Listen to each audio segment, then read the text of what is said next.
This baby has had failure to thrive, not latching on, not feeding, and torticollis. And that's going off to the side and stuck there. We've adjusted it one time, and she's improving in both areas. And so we do the adjustment again.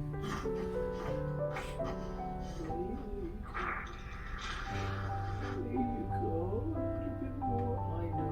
I'm going the wrong side here, aren't I? There you go. Beautiful. All right, bring her up. Have you lie on your back? I'm going to lift this up for you. Keep you comfortable.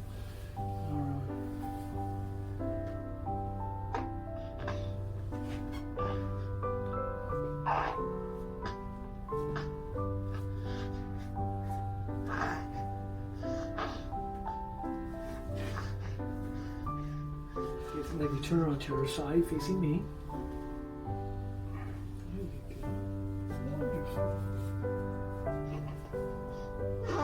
Now turn to the other side. I'm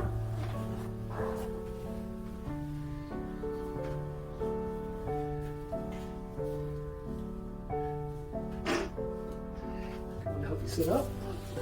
All right, very good. Dad did almost as well as the baby did.